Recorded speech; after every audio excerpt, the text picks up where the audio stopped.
This looks extremely blue on this camera, but just know it's not this blue. It's like a very cyan, like tealish color. So yeah, but welcome back to another video. Today is day 63, and I'll be reading 1 Samuel, chapters 13 through 16. And so let's get started in Saul's failure, chapter 13. Saul was 30 years old when he became king, and he reigned 42 years over Israel. He chose 3,000 men from Israel to for himself. 2,000 were with Saul at Mishmash and Bethel's hill country, and 1,000 were with Jonathan and Gibeah at Benjamin. He sent the rest of the troops away, each to his own tent. Jonathan attacked the Philistine garrison that was in Gibeah, and the Philistines heard about it. So Saul blew the ram's horn throughout in the land, saying, "Let the Hebrews hear." And all Israel heard the news. Saul has attacked the Philistines garrison, and Israel now is repulsed, so it's the Philistines. Then the troops were summoned to join Saul at Gilgal. The Philistines were also gathered to fight against Israel, 3,000 chariots, 6,000 horsemen, and troops as numerous as the sand on the seashore. They went up and camped at Michmash, east of Beth Aven. The men of Israel saw that they were in trouble because the troops were in a difficult situation. They hid in caves and thickets among the rocks and holes and cisterns. Some Hebrews even crossed the Jordan in the land of Gad and Gilead. Saul, however, was still at Gilgal, and all his troops were gripped with fear. Then he waited 7 days for the appointed time that Samuel had set, but Samuel didn't come up to Gilgal. And the troops were deserting him. So Saul said, "Bring me the burnt offering and the fellowship offerings." And then he offered the burnt offering. Just as he finished the burnt offering, Samuel arrived. So Saul went to greet him, and Samuel asked, "What have you done?" Saul answered, "I saw the troops were deserting me, and you didn't come within the appointed days. The Philistines were gathering at Mishpah. I thought the Philistines would not send at me at Gilgal, and I haven't sought the Lord's favor. So I forced myself to offer the burnt offering." Samuel said to Saul, You have been foolish. You have not kept the command the Lord your God gave you. It was at this time that the Lord would have permanently established your reign over Israel. But now your reign will not endure. The Lord has found a man after his own heart, and the Lord has appointed him as ruler over his people, because you have not done what the Lord commanded. Then Samuel went from Gilgal to Gibeah and Benjamin. Saul registered the troops who were with him, about 600 men. Saul, son of Jonathan, and the troops who were with them were staying in Gibeah at Benjamin. The Philistines were camped at Michmash. Raiding parties went from the Philistine camp in 3 divisions. One division headed toward the Ophrah road leading to the land of Sheol. The next division heading towards the Beth Horon road, and the last division heading down the border road that looks over the Zebulun valley towards the wilderness. No blacksmith could be found in all the land of Israel, because the Philistines had said, "Otherwise, if Hebrews will make swords or spears." So all Israelites went to the Philistines and sharpened their plows, mattocks, and axes and sickles. Price was 2/3 of a shekel for plows and mattocks, and 1/3 a shekel for pitchforks and axes, and for putting a point on a cattle prod. So the day of battle was not a sword or spear who could be found in the hand of any troops who were in Saul and Jonathan. Only Saul and son Jonathan had weapons. Jonathan's victory over the Philistines. Now Philistine garrison took control of the pass of Mishpah. Chapter 14. That same day, Saul's son Jonathan said to an attendant who was carrying his weapons, "Come on, let's cross over the Philistine garrison to the other side." However, he did not tell his father. Saul was staying under the pomegranate tree in Migron on the outskirts of Gibeah. The troops who were with them numbered about 600. Ahijah, who was wearing an ephod, was also there. He was the son of Ahitub, the brother of Ichabod, son of Phinehas, son of Eli, the Lord's priest at Shiloh. The troops did not know that Jonathan had left. There were sharp columns on a rock that on both sides of the pass that Jonathan intended to cross to reach the Philistine garrison. One was named Bozez and the other Shinat. One stood at the north in front of Mishmash, and the other south in the front of Gibeah. Jonathan said to the attendant who carried his weapons, "Come on, let's cross over the garrison to these uncircumcised men." Perhaps the Lord will help us. Nothing can keep the Lord from saving, whether by many or by few. His armor-bearer responded, Do what is in your heart. You choose. I am right here with whatever you decide. All right, Jonathan replied. We'll cross over to the men and let them see us. If they say, wait until we reach you, then we'll stay there and we're not going to go up to them. Sorry. We'll say, come on. Then we'll go over because the Lord has handed them over to us. That'll be our rain, our sign. Oh, this is going to be a long one. They let themselves seen by Phinehas Garrison, and the Philistines said, Look, the Hebrews are coming out of the holes where they have been hiding. The men of the garrison called out to Jonathan and his armor-bearer. Come on up, and we'll teach you a lesson. They said, Follow me, Jonathan, told his armor-bearer. For the Lord had handed them over to Israel. Jonathan climbed up using his hands and feet, with his armor-bearer behind him. Jonathan cut them down, and the armor-bearer followed them and finished them off. And at first he saw Jonathan and his armor-bearer struck down about 20 men in a half-acre field. A defeat for the Philistines. Terror spread through the Philistine camp, and the open fields saw all the troops, even the garrison, and the raiding parties were terrified. The earth shook, and terror spread from God. When Saul's watchmen Gibeah and Benjamin looked, they saw panicked troops scattering in every direction. So Saul sent the troops with them. Call and roll terminus. So they called and rolled that Jonathan's armor-bearer were gone. Saul told Adonijah, Bring the ark of God, for it was with the Israelites. At that time, while Saul spoke to the priest, the panic of the Philistine camp increased in intensity. So Saul said to the priest, Stop what you're doing.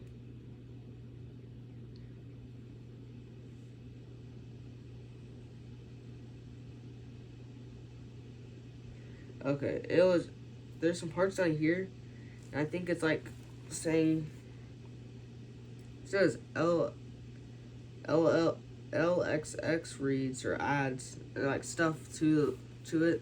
So I think it might be like the verses that with some versions that aren't in this version. Saul and all the troops with him assembled and marched to the battle, and there the Philistines were fighting against each other in great confusion. There were Hebrews from the area who had gone earlier in the camp to join the Philistines. Even when they joined the Israelites who were with Saul and Jonathan, all the Israelite men who had been hiding in the hill country of Ephraim heard that the Philistines were fleeing and also joined Saul and Jonathan in battle. So the Lord said to Israel that day, Saul's rash oaths. The battle extended beyond Beth Aven, and the men of Israel were worn out that day, for Saul had placed the troops under an oath. The man who eats food before evening, because before I have taken vengeance on my enemies, is cursed. So none of his troops tasted any food. Everyone went to the forest, and there was honey on the ground. When the troops entered the forest, they saw the flow of honey, but none of them ate any, because they feared the oath. However, Jonathan had not feared the oath.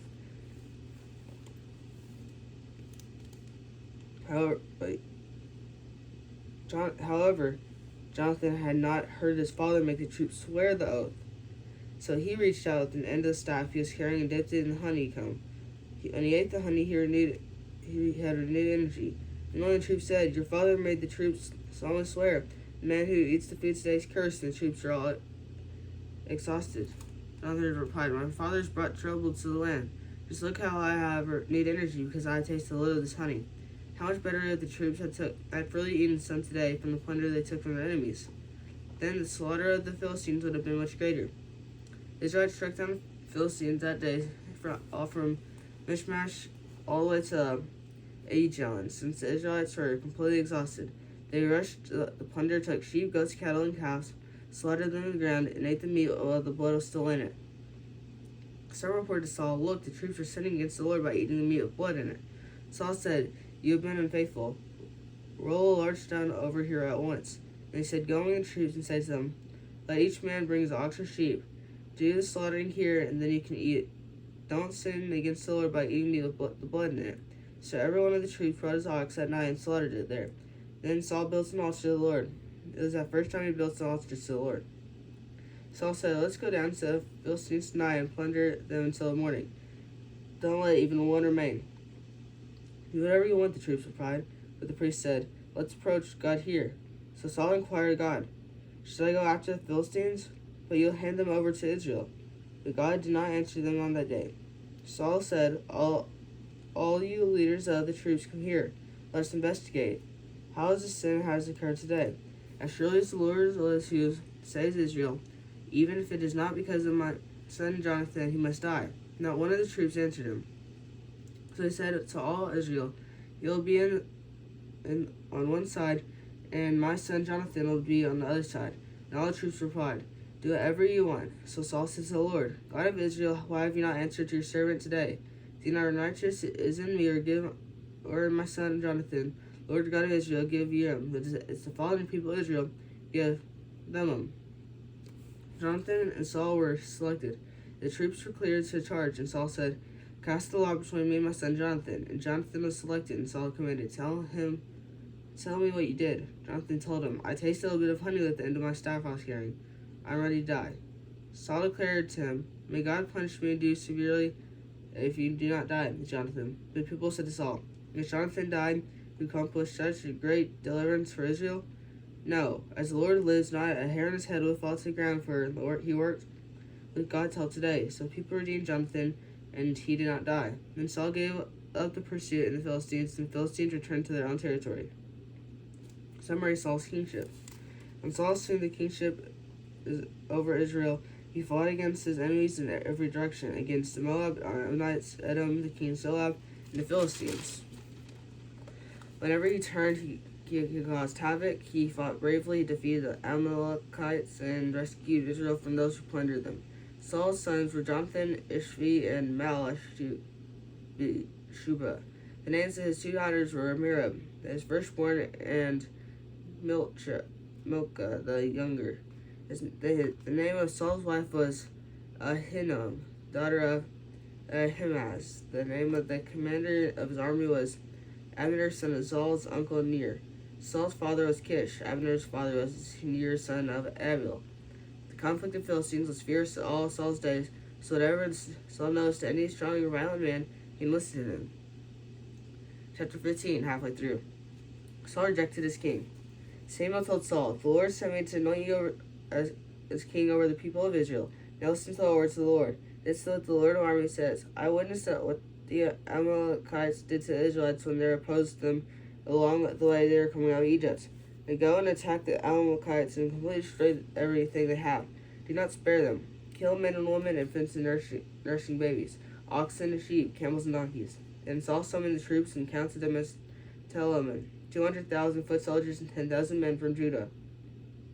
Saul came to the city of Amalek and set up an ambush in the wadi. He warned the Canaanites, Since you showed kindness to all of Israel when they came out of Egypt, go on and leave, get away from the Amalekites, or I'll sweep you away with them. So the Canaanites withdrew from the Amalekites. Then Saul struck down the Amalekites from Havilah-Jajir, which is next to Egypt. He captured King Agag of Amalek alive, but he completely destroyed the rest of the people with the sword. Saul and the troops spared Agag and the best of the sheep, goats, cattle, and choice animals, as well as the young rams and the best of everything else.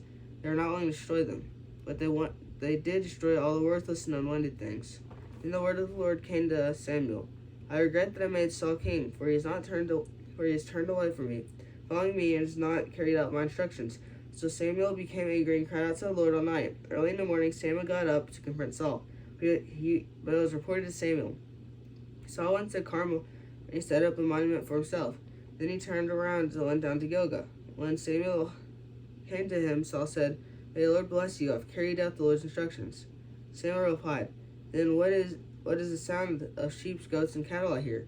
Saul answered, The troops brought them from the Amalekites and spared the best sheep, goats, and cattle in order to offer sacrifice to the Lord God, but the rest were destroyed. Stop, exclaimed Samuel. Let me tell you what the Lord said to me last night. Tell me, he replied. Samuel continued, Although you have considered yourself unimportant, have you not become the leader of the tribes of Israel? The Lord anointed you king over Israel, and then you sent on a mission and said, Go completely destroy the sinful Amalekites. Fight against them until you have annihilated them. So why did you obey the Lord? Why did you rush on the plunder and what was evil in the Lord's sight? But I did obey the Lord. Saul answered, I went on a mission the Lord gave me, brought back the king of Agag, Amalek, and completely destroyed the Amalekites. The troops took the sheep, goats, and cattle from the plunder. The best of what it was set apart for destruction, to sacrifice to the Lord your God at Gilgal. Samuel said, does the Lord take pleasure in burnt offerings and sacrifices as much as obeying the Lord? Look, to obey is better than sacrifice. To pay attention is better than the fat of rams. For rebellion is the sin of divination, and defiance is like wickedness and idolatry. As you have rejected the word of your Lord, he has rejected you as king. Saul answered Samuel, I sinned, I have transgressed the Lord's command and your words. Because I was afraid of the people, I obeyed them. Now therefore, please forgive me my sin and return with me so I can worship the Lord. Samuel replied to Saul, I will not return with you, because you rejected the word of the Lord. The Lord has rejected you from being king over Israel. When Samuel turned to go, Saul grabbed the corner of his robe and it tore. Samuel said to him, the Lord has torn the kingship of Israel away from you today, and has given it to your neighbor who is better than you. Furthermore, the Eternal One of Israel does not lie or change his mind, for he is not a man who changes his mind. Saul said, I've sinned. Please honor me for now before the elders of my people, before Israel. Come back with me so I may bow and worship to the Lord your God. Then Samuel went back, following Saul, and Saul bowed down to the Lord. Samuel said, bring me King Agag from Amalek. Agag came to him trembling, for he thought, certainly the bitterness of death has come. Samuel declared, as your sword has made woman childless, so your mother will be childless among women. Then he hacked Agag to pieces before the Lord of Gilgal. Samuel went to Ramah, and Saul went up to his home in Gibeah of Saul. Even to the day of his death, Samuel never saw Saul again. Samuel mourned for Saul, and the Lord regretted they made Saul king over Israel. Chapter 16. Samuel anoints David. The Lord said to Samuel, how long are you going to mourn for Saul, since I rejected him as king over Israel? Fill your horn of oil and go, because I'm sending you to Jesse Bethlehem, because I have selected a king from his sons. Samuel asked, how can I go? Saul will hear about it and kill me. The Lord answered, take a young cow with you and say, I've come to sacrifice to the Lord. Then invite Jesse to the sacrifice, and I will let you know what you should do. You are to anoint for me the one I indicate for you. Samuel did what the Lord directed and went to Bethlehem. When the elders of the town met with him, they trembled and asked, do you come in peace? In peace, he replied, I come to sacrifice to the Lord. Consecrate yourselves and come with me to the sacrifice. Then consecrated Jesse and his sons and invited them to the sacrifice. When they arrived, Samuel saw Eliab and said, certainly the Lord's anointed one is here before them. But the Lord said to Samuel, do not look at his appearance or stature, because I rejected him. Humans do not see what the Lord sees, for humans see what is visible, but the Lord sees the heart. Jesse called to Abinadab and presented him to Samuel. The Lord hasn't chosen this one either, Samuel said. Then Jesse presented Shema. But Samuel said, the Lord hasn't chosen this one either. After Jesse presented 7 of his sons to him, Samuel told Jesse, the Lord hasn't chosen any of these. Samuel asked, I'm getting my call. Oh, I can't answer this one right now. Okay. Sorry. It's vibrating so loud, I'm just turning on. Okay. Lord hasn't chosen either, Samuel said. Then Jesse presented Shammah, but Samuel said, the Lord hasn't chosen this one either. After Jesse presented his 7 sons, Samuel told Jesse, the Lord hasn't chosen any of these. Samuel asked, are these all the sons you have? They're still the youngest, he answered. But right now he's tending the sheep. Samuel told Jesse, send for him. We won't sit down we won't sit down to eat until he gets here. So Jesse sent for him. He had beautiful eyes and a healthy handsome appearance. Then the Lord said, anoint him, for he is the one. So Samuel took the horn of oil and anointed him in the presence of his brothers. And the Spirit of the Lord came powerfully on David from that day forward. Then Samuel sent out and went to Ramah, David in Saul's court. Now the Spirit of the Lord had left Saul, and an evil spirit sent from the Lord began to torment him. So Saul's servant said to him, "You see, an evil spirit from God is tormenting you. Let the Lord command your servants here and your pleasure to look for someone who knows how to play the lyre." And, that's basically just a harp. Whenever the evil spirit from God comes on you, that person can play the harp and you'll feel better. Then Saul commands the servants, "Find me someone who plays well and bring him to me." One of the young men answered, I've seen son of Jesse in Bethlehem, who knows how to play the harp. He is also a valiant man, a warrior, ill-clad, handsome, and the Lord is with him." Then Saul dispatched messengers to Jesse and said, "Send me your son David, who is with the sheep." So Jesse took a donkey and loaded with bread, a wineskin, and one young goat, and sent them on his way to David, son David, to Saul. When David came to Saul and entered his service, Saul loved him very much, and David became his armor-bearer. Then Saul sent word to Jesse, "Let David remain in my service, for he has found favor with me." Whenever the Spirit from God came on Saul, David would pick up his harp and play. Saul would then be relieved and feel better, and the evil spirit would leave him. That is all the reading for today. I still don't know why it's like my camera looks like that. Like, it makes it look like that one filter when it's supposed to be super cold that, like, people put over videos that are, like, really cheaply made videos just to make it appear cold. If you understand what I mean. Like, but it just kind of looks like that. Okay. It starts out talking about, like, Saul's failure, and then, like, how he offered burnt offerings without Samuel, and so he committed sin. And then it talks about how Jonathan had victory over Philistines, and the Philistines got defeated. And Saul made the oath where no one could eat for that day or whatever. But then his son ate because he didn't hear it, and so they told him like he was gonna die or whatever, but he didn't really fear it. So then it summarizes Saul's kingship, and Saul gets rejected as king. And so then Samuel goes to anoint David. So basically, he goes to the person Jesse, and he went through all sons, and the oldest one, wasn't good. He wasn't the one God anointed. So he went to the next person. Nope, that wasn't the one. And so he went through all the sons that were there that Jesse thought he would anoint, and none of them were there. And so Samuel was confused, and then he asked Jesse, "Is there anyone else?"